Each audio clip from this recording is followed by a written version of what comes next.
Hello friends, welcome to M study YouTube channel the revolution of digital education में आप सभी प्यारे साथियों का एक बार फिर से स्वागत करता हूं। और आज फिर से दोस्तों करंट अफेयर्स के महत्वपूर्ण प्रश्नों का सेशन शुरू करते हैं। आप अपना कमेंट बॉक्स जो कि इस वीडियो के नीचे ही है उसके अंदर 1 2 लगा करके जो भी क्वेश्चन आ रहा है, पहला दूसरा तीसरा, उस टाइप से उनके आंसर अपने कमेंट बॉक्स में दे सकते हैं। बाद में आप चेक कर सकते हैं कि आपके कितने ऑप्शन सही हुए और कितने गलत हुए हैं। तो शुरू करते हैं आज के इस प्यारे से सेशन को और प्यारे से आंसर्स की तरफ। पहला क्वेश्चन है, खेलो इंडिया के तहत ग्रामीण और जनजातीय खेलों को बढ़ावा देने के लिए किन खेल विधाओं की पहचान की गई है। दोस्तों, खेलो इंडिया गेम्स की शुरुआत हुई थी 2019 में सितंबर महीने के अंतर्गत, और अब शीतकालीन सत्र के बाद में जनजातीय खेलों को जोड़ने की पहल भी उसके अंतर्गत शुरू की गई है। तो चार ऑप्शन आपके सामने दिखाई दे रहे हैं, 5 सेकंड का समय है। मलखम एवं गतका, थंगटा, क्लारीपयाडू, इनमें से कौन से खेल हैं? वो चार खेल हैं, एक में एवं लगा हुआ है। तो वैसे इस क्वेश्चन का आंसर रहेगा, वो रहेगा दोस्तों उपरोक्त सभी। ये चारों के चारों खेल हैं वो जनजातीय खेल हैं, और खेलो इंडिया के तहत इनको अब शामिल करने के लिए की पहल शुरू की गई है, जिनका उद्देश्य क्या है कि खेलो इंडिया के तहत खेलों को बढ़ावा देना, ये इसका उद्देश्य है। और इन जनजातीय खेलों के लिए जरूरी सुविधाएं, जरूरी उपकरण और कोच आदि प्रशिक्षण के माध्यम से इनको जोड़ने की पहल की गई है, जिसके लिए वित्तीय सहायता राशि भी प्रदान की जाएगी। और ये चार खेल है, वापिस से नाम बता रहा हूं, मलखम, क्लारीपयाडू, ये थंगटा और गतका। ये चार खेल नाम याद रहे दोस्तों। खेलो इंडिया तहत, खेलो इंडिया गेम्स के तहत इसकी शुरुआत गुवाहाटी के अंतर्गत की गई थी, और यूनिवर्सिटी गेम्स की शुरुआत भुवनेश्वर के तहत की गई थी, जिसमें पंजाब यूनिवर्सिटी ने सबसे पहला स्थान प्राप्त किया गया था। दूसरा स्थान प्राप्त किया था पुणे की यूनिवर्सिटी ने।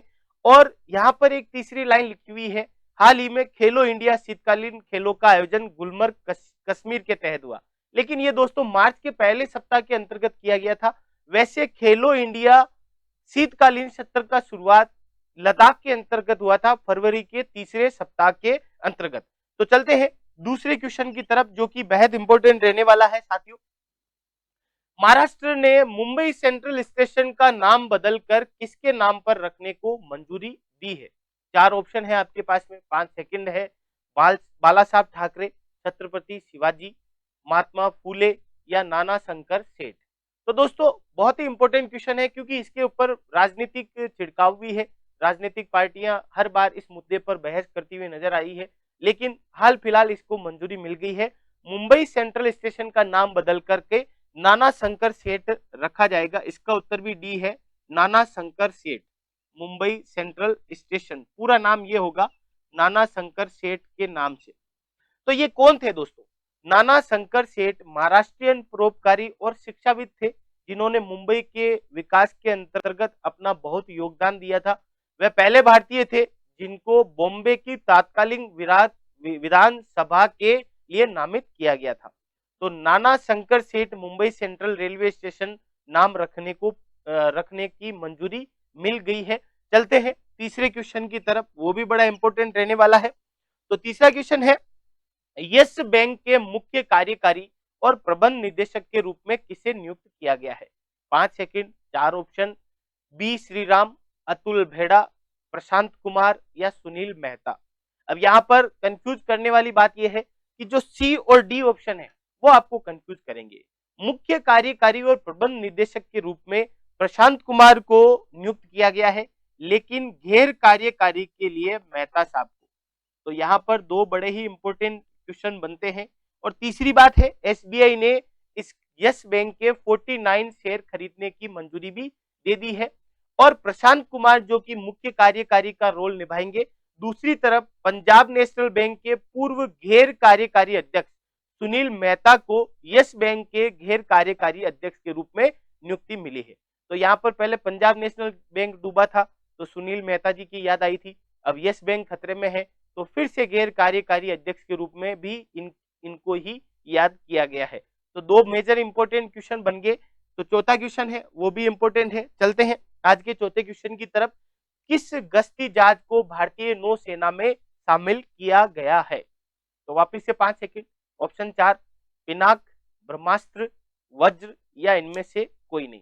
तो दोस्तों यहाँ पर ये जो सी ऑप्शन है वो इसका करेक्ट उत्तर होगा, लेकिन उसका नाम पूरा है, वो नाम है यार्ड 4506। 4506 का मतलब 4500 पूरे पूरे जीरो लगाने हैं, और 6 वज्र को अब गश्ती बेड़े के अंतर्गत, गश्ती जहाज के रूप में नौसेना के अंतर्गत शामिल कर लिया है। और इस पोत का इस्तेमाल दिन और रात में निगरानी के साथ साथ आर्थिक क्षेत्र है जिनके अंतर्गत आतंकवाद रोधी, तस्करी विरोधी अभियानों के साथ साथ तटीय सुरक्षा के लिए भी किया जाएगा। ये भारतीय नौसेना का 6वां गश्ती पोत है दोस्तों। तो बड़ा इंपॉर्टेंट क्वेश्चन है, यार्ड 4506 वज्र नाम है इसका, गश्ती पोत है जो कि दिन रात आर्थिक क्षेत्र, आतंकवादी रोधी, तस्करी विरोधी अभियानों के साथ साथ तटीय सुरक्षा के लिए भी किया जाएगा। तो इस लाइन से भी प्रश्न पूछा जा सकता है आपको, तो सारी चीजें इसमें इंक्लूडेड है। 5वें क्वेश्चन के ऊपर चलते हैं दोस्तों, वो भी बड़ा इंपॉर्टेंट क्वेश्चन है। विश्व का पहला dark sky nation, dark sky nation कौन सा देश बन गया है? डार्क स्काई नेशन का मतलब क्या होता है कि जिस प्रकार से जो इन्वायरमेंट चलता है, रात में अंधेरा तो रात में अंधेरा, दिन में दिन मतलब उजाला तो दिन में उजाला। तो 5 सेकंड समय है, 4 ऑप्शन है, कौन सा देश है? न्यू है, स्लेस है, ये सेसलेस है, या तुवालू है, या मॉरिशस है? तो इसका जो उत्तर होगा दोस्तों वो होगा न्यू देश। ये दक्षिणी प्रशांत महासागर के ऊपर एक छोटा सा द्वीप है, छोटा सा द्वीप है न्यू देश, जिसने दोस्तों आईडीए जिसको बोला जाता है अंतरराष्ट्रीय डार्क एसोसिएशन, उसको आवेदन दिया था डार्क स्काई पैलेस बनने के लिए। भूमि और समुद्र के संरक्षण के लिए ये मुहिम चलाई थी इस देश ने। अब न्यू डार्क स्काई पैलेस के रूप में मान्यता प्राप्त दुनिया का पहला देश बन चुका है। अंतरराष्ट्रीय डार्क स्काई पैलेस कौन से होते हैं उसके बारे में जानते हैं। जो रात के समय में रात के वातावरण को स्वाभाविक रूप से अंधेरा रखते हैं, वो इस जोन के अंतर्गत आते हैं, डार्क स्काई पैलेस के जोन के अंतर्गत। और इस प्रकार के कुल 130 देश है, लेकिन पहला देश है न्यू, जो कि पूरा का पूरा देश है, एक छोटा सा द्वीप है दक्षिणी प्रशांत महासागर के अंतर्गत ये आता है। तो चलते हैं दोस्तों 6वें क्वेश्चन की तरफ। 5 क्वेश्चन पक्के अपने, 6वें क्वेश्चन के ऊपर बात करते हैं, वो भी बड़ा ही इंपॉर्टेंट क्वेश्चन है। राष्ट्रीय भुगतान निगम द्वारा नए यूजर को आकर्षित करने के लिए कौन सा अभियान लॉन्च किया गया है? कमेंट में अपना उत्तर आने दें आप। राष्ट्रीय भुगतान निगम द्वारा नए यूजर को आकर्षित करने के लिए कौन सा अभियान लॉन्च किया गया है? देखो चीजें तो चली आ रही है, लेकिन उन चीजों को अभियान के अंतर्गत बदल दिया है। तो ए ऑप्शन है यूपीआई दौड़ेगा, दूसरा है यूपीआई करो, तीसरा है यूपीआई चलाओ, और चौथा है यूपीआई चलेगा। अब चलाओ और चलेगा में बड़ा कंफ्यूजन है, और वही इन दोनों में से ही आपका उत्तर है। तो इसका ऑप्शन होगा दोस्तों डी ऑप्शन, यूपीआई चलेगा। यूपीआई चलेगा ये एक प्रकार का पेमेंट इंटरफेस है, और उसके अंतर्गत आप बिना किसी खाते को जोड़े या अपने खाते से पैसे भेज सकते हैं इस गेटवे के अंतर्गत उपयोग करके आप। और इसका उद्देश्य क्या है? यूपीआई चलेगा ये क्यों चलाया गया है? तो रोकड़ लेन देन की जगह कैशलेस लेन देन का उपयोग करने के लिए और उसको बढ़ावा देने के लिए यूपीआई चलेगा ये शुरू किया गया है अपने राष्ट्रीय भुगतान निगम, जिसको national payment corporation of India के रूप में जाना जाता है। चलते हैं दोस्तों, यूपीआई शुरू हुआ था नोटबंदी के समय से, उससे पहले ही हुआ था, शुरू करके ही फिर नोटबंदी की गई थी ताकि कैशलेस मतलब ट्रांजेक्शन बढ़ सके। तो चलते हैं 7वें क्वेश्चन की तरफ, वो भी इंपॉर्टेंट है आज का 7वां क्वेश्चन। वुमेन ऑन बोर्ड 2020 के अध्ययन के अनुसार भारत को दुनिया में कौन सा स्थान दिया गया है? वुमेन ऑन बोर्ड, अब ये बहुत ही जानने वाली चीज है कि वुमेन ऑन बोर्ड क्या है। आप कोई भी कंपनी हो उसके अंदर बोर्ड के अंदर एक वुमेन का स्थान होना चाहिए, जिसके अंतर्गत भारत को स्थान दिया गया है दोस्तों 8वां, 12वां, 26वां या 46वां। तो इसका कमेंट बॉक्स में आप उत्तर दे सकते हैं। वैसे इसका जो सटीक उत्तर होगा वो कौन सा हो सकता है? 8वां, 26वां, 46वां या 12वां? तो इसका करेक्ट आंसर है बी ऑप्शन, 12वां स्थान मिला है भारत को। पहला स्थान मिला है दोस्तों नॉर्वे को, जिसके अंतर्गत 40% महिलाएं शीर्ष स्थान पर है इस वुमेन ऑन बोर्ड 2020 के अध्ययन के रूप में। यह अध्ययन वैश्विक स्तर पर कंपनियों के बोर्ड में महिलाओं की उपस्थिति पर आधारित होता है। तो चलते हैं 8वें क्वेश्चन के ऊपर। वो भी इंपॉर्टेंट है आज का 8वां क्वेश्चन, और कमेंट में आप उत्तर दे सकते हैं अपने इस प्रश्न का। राष्ट्रपति द्वारा उच्चतम न्यायालय के किस पूर्व मुख्य न्यायाधीश को राज्यसभा के लिए नामित किया गया है? तो अभी हाल ही में जो मुख्य न्यायाधीश पद से हटे थे वही है। बस आपको पता लगाना है कि कौन सा इन चारों में से जस्टिस दीपक मिश्रा या जगदीश सिंह खेर या मदन बी लोकुर या रंजन गोगोई। तो आंसर दे दीजिए कमेंट बॉक्स में जल्दी से। और इसका जो करेक्ट आंसर होगा दोस्तों, रंजन गोगोई, डी ऑप्शन होगा, जो कि नवंबर के अंतर्गत इस पद से हटे थे। अब उनको राज्यसभा के लिए नामित किया है राष्ट्रपति रामनाथ कोविंद ने। किसके तहत किया है? संविधान के अनुच्छेद 80 के खंड 3 के तहत अपने अधिकारों का प्रयोग करके न्यायमूर्ति गोगोई को मनोनीत किया है। देश के 46वें मुख्य न्यायाधीश रहे हैं न्यायमूर्ति गोगोई, और पिछले साल 17 नवंबर को पद से सेवानिवृत्त हुए थे। तो चलते हैं आज के 9वें क्वेश्चन की तरफ, वो भी इंपॉर्टेंट है 9वां क्वेश्चन। तो लगाया जाए सर जी आज का 9वां क्वेश्चन। भारत सार्क देशों के प्रस्तावित कोविड-19 आपातकालीन कोष के लिए कितने रुपए देगा? तो कोविड-19 के बारे में आप बहुत अच्छे से जानते हैं, जो कि कोरोना वायरस अभी पूरे दुनिया के अंदर चहल पहल मचा रखा है, और सजेशन पे सजेशन आ रहे हैं चारों तरफ, बचाओ बचाओ बचाओ। तो आशा करता हूं कि आप भी उन सजेशन को पालन कर रहे होंगे। लेकिन भारत ने सार्क देशों के प्रस्तावित कोविड-19 आपातकालीन कोष के लिए 1 करोड़ रुपए, इसका उत्तर होगा दोस्तों ए ऑप्शन, 1 करोड़ रुपए दिए हैं भारत सरकार ने, 1 करोड़ रुपए सार्क देशों को। तो दोस्तों प्रधानमंत्री नरेंद्र मोदी जी ने दक्षिणी एशियाई क्षेत्रीय सहयोग संगठन, जिसको द सेक्स के नाम से जाना जाता है, के नेताओं के साथ में वीडियो कॉन्फ्रेंसिंग के माध्यम से कोरोना की महामारी से निपटने के बारे में विचार विमर्श किया। साथ ही उन्होंने दक्षिणी एशिया में कोरोना विषाणु के संक्रमण को नियंत्रण करने के लिए सांझी रणनीति पर मिलकर काम करने के लिए एक कोविड-19 आपातकालीन कोष बनाने का प्रस्ताव भी दिया। इसके लिए भारत की ओर से 1 करोड़ देने और डॉक्टरों एवं विशेषज्ञों की एक त्वरित कार्रवाई टीम बनाने की घोषणा की गई। तो एक कोविड-19 आपातकालीन कोष बनाने का प्रस्ताव दिया दक्षिणी एशिया के सार्क देशों के अंतर्गत, और डेसेक्स, जिनको दक्षिणी एशियाई क्षेत्र के नाम से जाना जाता है, ये एक प्रकार का सहयोग संगठन है, सहयोग संगठन। तो बहुत ही अच्छा क्वेश्चन था, 1 करोड़ रुपए डिमांड रखी है, मतलब भारत देगा। तो चलते हैं आज के 10वें क्वेश्चन के ऊपर। 10वां क्वेश्चन है, हाल ही में किस देश के राष्ट्रपति ऊ विन मिंत ने भारत की यात्रा की है?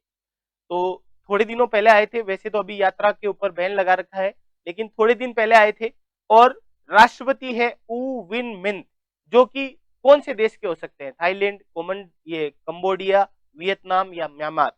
तो दोस्तों वो राष्ट्रपति है ऊ विन मिंत। 5 सेकंड का समय है, वो पूरा हो चुका है आपका, और वो देश है म्यांमार देश।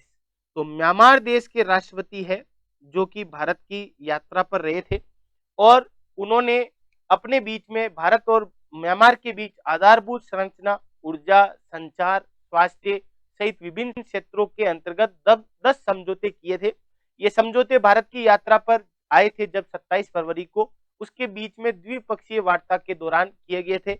म्यांमार की राजधानी है नेपियदा, और मुद्रा है क्वांट, जो कि 1 इंडियन रुपी है, तो वहां 21 रुपए के बराबर चलेगा आपके पास अगर भारत का 1 रुपया है तो।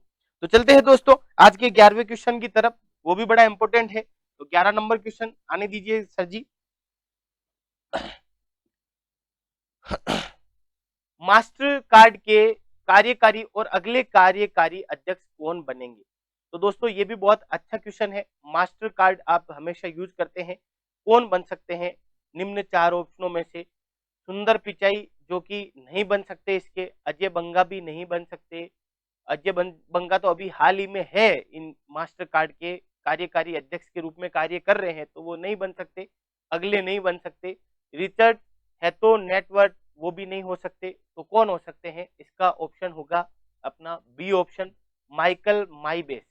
तो माइकल माइबेस है माइकल, माई बेस, इस टाइप के जो नाम होते हैं दोस्तों, उसको लिख के याद करना बहुत ही अच्छा रहता है और आसानी से याद भी रह जाता है। तो मास्टर कार्ड ने घोषणा की है कि कंपनी के वर्तमान मुख्य कार्यकारी अधिकारी अजय बंगा अगले वित्त वर्ष की शुरुआत में पद से हट जाएंगे और उनकी जगह मुख्य उत्पाद अधिकारी माइकल बेस ले लेंगे। तो अजय बंगा अभी रिसेंटली है और रिचर्ड हैथनवर्ड के स्थान पर कंपनी के कार्यकारी अध्यक्ष बनेंगे। अजय बंगा जो कि रिचर्ड हैथोन नेटवर्क के स्थान पर अगले अध्यक्ष के रूप में चुने जाएंगे। तो चलते हैं दोस्तों 12वें क्वेश्चन की तरफ, वो भी बड़ा इंपॉर्टेंट है। आज का 12वां क्वेश्चन, किसने Oman open table tennis tournament का पुरुष सिंगल खिताब जीता है? तो 4 ऑप्शन है आपके पास में, 5 सेकंड है। अजंता शरद कमल है, या हरमीत देसाई है, या उसके अलावा 4 ऑप्शन दिख नहीं रहे हैं मुझे, वापस से दिखाया जाए सर, या अम्लराज है, या इनमें से कोई नहीं है। तो चारों में से कौन हो सकता है जिसने Oman open table tennis tournament का पुरुष सिंगल खिताब जीता? तो दोस्तों वो है अचंता शरद कमल। अचंता अचंता शरद कमल, जिन्होंने ओमान ओपन पुरुष खिताब जीता है, पुरुष सिंगल खिताब के अंतर्गत जीत हासिल की है, भारत के हैं और ओपन टेबल टेनिस टूर्नामेंट के अंतर्गत सिंगल खिताब जीत लिया इन्होंने। मस्कट में फाइनल में शरद कमल ने शीर्ष वरीयता प्राप्त पुर्तगाल के मार्कोस फ्रेंटेस को 4-2 से हराया था। महिला सिंगल का खिताब जापान की हितोमी सातो ने जीता है। तो चलते हैं आज के 13वें क्वेश्चन के अंतर्गत। 13वां क्वेश्चन आपकी कंप्यूटर स्क्रीन पर है। वित्त मंत्री निर्मला सीतारमण ने किसे बढ़ावा देने के लिए EASC 3.0 पहल को लॉन्च किया है? तो EASC 3.0 को लॉन्च किस वजह से किया है? इज ऑफ डूइंग बिजनेस के लिए किया है, या बैंकिंग के लिए किया है, या लिविंग के लिए किया है? तो अपन आइडिया लगा सकते हैं। लिविंग के लिए तो शायद अपने सीतारमण जी देंगे नहीं, क्योंकि ये वित्त मंत्री है। तो बिजनेस या बैंकिंग में से हो सकता है, लेकिन कौन सा हो सकता है? और वो होगा इज ऑफ बैंकिंग के लिए। तो बैंकिंग के सेक्टर के लिए, बैंकिंग सेक्टर के लिए EASC 3.0 की पहल शुरू की है अपने वित्त मंत्री ने, और इसका मुख्य उद्देश्य है सार्वजनिक क्षेत्रों की बैंकिंग तकनीकी को सक्षम और स्मार्ट बनाना। तो EASC प्रौद्योगिकी आधारित बैंकिंग सुधारों का सेट है। इसका उद्देश्य बैंकिंग और अपने प्रौद्योगिकी के क्षेत्र में सुधार लाना है। चलते हैं दोस्तों आज के 14 नंबर क्वेश्चन की तरफ, और आप अपना उत्तर कमेंट में दे सकते हैं। 14 लगा करके आप अपना उत्तर आने दें। किस टेनिस खिलाड़ी ने संन्यास लेने की घोषणा की है? तो विलियम्स है, सेरेना, या सुनीता विलियम्स है, या सानिया मिर्जा है, या मारिया शारापोवा है। इन चारों में से आपको उत्तर देना है, तो फटाफट से उत्तर दे दीजिए। और इसका उत्तर होगा मारिया शारापोवा, जो कि अब संन्यास लेने वाले हैं। मारिया शारापोवा है नाम इनका, शारापोवा। तो 5 बार ग्रैंड स्लैम का खिताब अपने नाम करने वाली रूसी खिलाड़ी है मारिया शारापोवा ने टेनिस से संन्यास लेने की घोषणा कर दी है। उन पर 2016 में मेंडोलियम का सेवन करने के लिए 15 महीने का प्रतिबंध लगाया गया था, जो कि 2017 में हटा दिया। इस रूसी खिलाड़ी ने 2004 में 17 साल की उम्र में विंबलडन ने पहला ग्रैंड स्लैम खिताब जीता था। तो चलते हैं आज के 15वां क्वेश्चन की तरफ। तो इनका नाम है मारिया शारापोवा। वाहनों के लिए यूनिफाइड रजिस्ट्रेशन कार्ड लॉन्च करने वाला देश का पहला राज्य कौन सा बना है? क्या उत्तर प्रदेश है, क्या मध्य प्रदेश है, या झारखंड है, या हरियाणा है? तो आप अपना उत्तर दे दीजिए कमेंट बॉक्स के अंदर कि वाहनों के लिए यूनिफाइड रजिस्ट्रेशन कार्ड लॉन्च करने वाला देश का पहला राज्य कौन सा बना है? तो इसका उत्तर होगा दोस्तों बी ऑप्शन, मध्य प्रदेश जो है, बी ऑप्शन मध्य प्रदेश है, जो कि देश का पहला राज्य है जिन्होंने वाहनों के ऊपर यूनिफाइड रजिस्ट्रेशन कार्ड सुविधा शुरू की है, जो कि यह कार्ड पूरे देश में एक जैसा और एक रंग का कार्ड होगा। ड्राइविंग लाइसेंस, वाहन पंजीकरण, के लिए यूनिफाइड स्मार्ट कार्ड में एक क्यूआर कोड दिया होगा जो कार्ड के डेटा की प्राथमिकता को पुष्टि करने में मदद करेगा। तो एक नई पहल है जो कि मध्य प्रदेश के साथ शुरू हुई है। चलते हैं आज के 16 नंबर क्वेश्चन की तरफ, जो कि बड़ा ही इंपॉर्टेंट है। भारत और किस देश के बीच संयुक्त वायु सेना अभ्यास इंद्रधनुष आरंभ हुआ?